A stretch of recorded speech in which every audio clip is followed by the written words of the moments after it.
लातूरच्या जिल्हा परिषदेचा अध्यक्ष कोण होणार याची उत्सुकता होती. आता ते सगळं गणित देखील ठरलेलं आहे. भाजप, राष्ट्रवादी काँग्रेस, अजित पवार गटाने एकत्र येत सत्ता स्थापन केलेली आहे. कशी असणार आहे हे सत्ता, 5 वर्ष कसे जातील यावर बोलण्यासाठी ज्येष्ठ पत्रकार राजू पाटील सर माझ्यासोबत आहे. सर, कशा पद्धतीची ही सगळी सत्ता असणार आहे? सगळी सत्ता इंटॅक्ट दोन्ही पक्ष 5 वर्ष टिकवतील असं वाटतं तुम्हाला? नाही, मुळात लातूर जिल्ह्याच्या भारतीय जनता पार्टीचा जो अध्यक्ष आहे तो सर्वानुमते ठरलेलाच नाही. म्हणजे राष्ट्रवादी काँग्रेस आणि भाजपाची जरी युती असली तरी भाजपाच्या सगळ्यांचं एकमत आता विद्यमान अध्यक्षावर झालेलंच नाही. एकमत म्हणण्यापेक्षा केवळ अरविंद पाटील आणि त्यांचे बंधू संभाजी पाटील निलंगेकर यांच्या आग्रहाखातर किंवा यांच्या हट्टापायी लातूर जिल्ह्याचं हे अध्यक्षपद उषाताई पाटील यांना मिळालेलं आहे. वास्तविक याला ना त्यांच्या प्रदेशाध्यक्षाचा पाठिंबा आहे, ना मुख्यमंत्र्यांचा पाठिंबा आहे, ना बाकी लातूर जिल्ह्यातले जे त्यांची कोर कमिटी आपण ज्याला म्हणतो त्यांचाही पाठिंबा नाही. त्यामुळे लातूर जिल्ह्याच्या भारतीय जनता पार्टीचं अध्यक्षपद हे एक प्रश्नचिन्ह निर्माण होऊन बसलेलं आहे. त्यांच्या कारभारावर बोलणे हा तर तो वेगळा विषय राहिला, परंतु मुळात त्यांचं अध्यक्षपदच खूप एकेरी अशा पद्धतीचं झालेलं आहे. ते सर्वानुमते झालेलं नाही. निलंगेकरांनी कशी फिल्डिंग लावली असं वाटतंय तुम्हाला? संभाजी पाटील निलंगेकर हे जे आहेत ते सर्वांनाच घेऊन मुंबई वाया काही ठिकाणी फिरून अगदी काही वेळे अगोदर त्या ठिकाणी पोहोचल्याचं पाहायला मिळालं. बरोबर आहे, पण निलंगेकरांचे छोटे बंधू अरविंद पाटील निलंगेकर यांनी हा सगळा प्रकार किंवा हा सगळा खेळ त्यांनी घडवून आणलेला आहे. संभाजी पाटील निलंगेकरांची भूमिका हे अरविंद काय म्हणतो आपण त्याला, की त्यांचे बंधू एक वेगळी भूमिका त्या संपूर्ण प्रक्रियेमध्ये राबवत होते आणि संभाजी पाटील सगळ्यांबरोबर केवळ हा हा म्हणत बसलेले होते. आणि अरविंद पाटलांनी पक्षाला आता तो शब्द वापरायचा का नाही वापरायचा हा प्रश्न वेगळाच आहे. ब्लॅकमेल करत आपण म्हणतो ज्याला, अशा पद्धतीनं हे घडलंच पाहिजे आणि हे घडलं नाही तर मी माझे जे सदस्य आहेत 8 सदस्य हे घेऊन मी आता निघालो, तुम्हाला काय करायचं ते करा, कशा पद्धतीनं अध्यक्ष तुमचा निवडायचं ते निवडा, अशा प्रकारची टोकाची भूमिका घेतल्याचं ऐकवाद आहे. संतोष मुक्ता यांचं नाव, त्यांच्या पत्नींचं नाव शेवटच्या ह्याच्यापर्यंत चाललं. मात्र काय घडलं असं की निलंगा म्हणजे औसा आणि निलंगा अशा पद्धतीचा संघर्ष पुन्हा एकदा या ठिकाणी पाहायला मिळाला? शेवटच्या घटकेपर्यंत चाललं असं नाही, तेच फायनल झालं.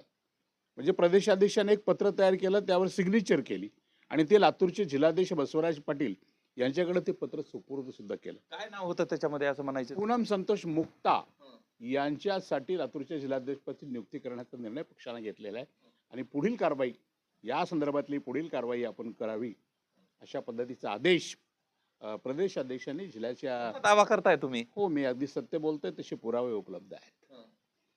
आणि हे असं पत्र येऊन सुद्धा त्यांचं नाव फायनल होऊन सुद्धा जेव्हा लातूरच्या ग्रँड हॉटेलवर बैठक झाली, या बैठकीमध्ये हा सगळा प्रकार पूर्णपणे डिस्टर्ब झाला आणि संभाजी पाटलांचे बंधू अरविंद पटेल यांच्या आग्रहाखातर किंवा त्यांनी ज्या पद्धतीची भूमिका घेतली त्यामुळं सगळ्यांना आपली भूमिका सोडावी लागली, आपला विचार सोडावा लागला आणि अरविंद पाटलांचा हट्ट पुरवावा लागला.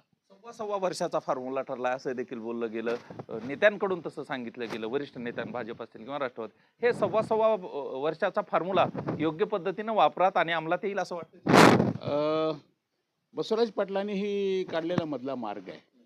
बसवराज पाटील म्हणजे एका सज्जनपणामध्ये संपूर्ण राजकारण करणारं व्यक्तिमत्व आहे आणि ते म्हटले की आता ज्या 2.5 वर्षाच्या पदासाठी वाद निर्माण झाला आहे अभिमन्यू पवार आणि संभाजी पाटील निलंगेकर यांच्यामध्ये, त्यावर त्यांनी मधला मार्ग हा काढलेला आहे की ठीक आहे, पहिले 1.25 वर्षे संभाजी पाटील यांच्या म्हणण्यानुसार अध्यक्षपद निवडू आणि दुसऱ्या वेळेला पूनम मुक्ता यांना म्हणजे अभिमन्यू पवार यांना अध्यक्षपद देऊ.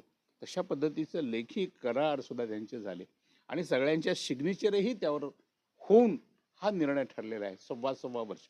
परंतु हे 1.25 वर्ष ठरल्यानंतर आणखीन एक वेगळाच प्रकार घडला की लगेच पुढच्या 2.5 वर्षाचं बी पुन्हा 1.25 वर्ष आणि उपाध्यक्ष पदांना सुद्धा 1.25 वर्ष. म्हणजे संपूर्ण 5 वर्षामध्ये जिल्हा परिषदेचे 4 अध्यक्ष, जिल्हा परिषदेचे 4 उपाध्यक्ष होतील अशी परिस्थिती आहे. आणि तुम्ही जेव्हा अशा पद्धतीच्या कामकाजाच्या विषयावर जर तुम्ही मला विचाराल तर लातूर जिल्हा परिषदेचं कामकाज होणार नाही. लातूर जिल्हा परिषद ज्या पद्धतीने चांगल्या पद्धतीने चालायला हवी त्या पद्धतीने चालणार नाही. त्याचं कारण असं असतं की जिल्हा परिषदेच्या अध्यक्षपदावर गेलेली नवखी जी व्यक्ती आहे कोणी का असेल कुठल्या का पक्षाचं, पहिल्यांदा काय प्रशासन काय आहे, कशा पद्धतीचा निधी येतो, तो कसा खर्च केला पाहिजे, कसं वाटप केलं पाहिजे, अधिकारी कसे आहेत, कर्मचारी कसे आहेत, काय यंत्रणा आहे, जिल्ह्याच्या शेवटच्या टोकापर्यंत जिल्हा परिषदेची काय यंत्रणा पोहोचली आहे, या सगळ्या गोष्टीचा अभ्यास करायला एखादं वर्ष निघून जातं. पण हे फॉर्म्युला फक्त नेमलेला असावा, याला सगळे तिलांजली देईल असं वाटतं हे सगळे राजकीय पक्ष सुद्धा? नाही, आता हा फॉर्म्युला अंमलात आणण्याची तुम्ही आता अडीच वर्ष ठरवलं तरी बसवराज पाटलांची ही जबाबदारी आहे की हा फॉर्म्युला ठरल्याप्रमाणे झाला पाहिजे. 2.5 वर्ष 1.25 वर्ष झाल्यानंतर बरोबर उषाताई पाटील यांनी राजीनामा दिला पाहिजे आणि त्यांनी जर दिला नाही तर काय असा नवा प्रश्न आहे. मग भविष्यात अविश्वासाचा ठराव सुद्धा येऊ शकतो त्यांनी जर राजीनामा नाही दिला तर. या सत्तानाट्याकडे आणि संघर्षाकडे कसं पाहता तो? कसं आहे, केवळ सत्तेसाठीच जर या सगळ्या गोष्टी असतील आणि विकासाचा दृष्टिकोन जर त्यामध्ये नसेल तर भारतीय जनता पार्टी हे चुकीचं काम करते असं मला वाटतं. परिस्थिती आहे लातूर जिल्ह्यामध्ये.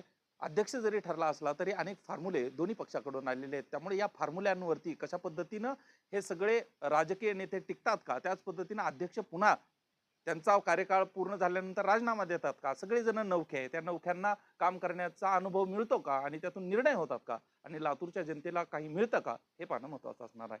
हा व्हिडिओ तुम्हाला आवडला असेल तर सर्वांना शेअर करा. चॅनलवर नवीन असाल चॅनल सबस्क्राईब करा. धन्यवाद.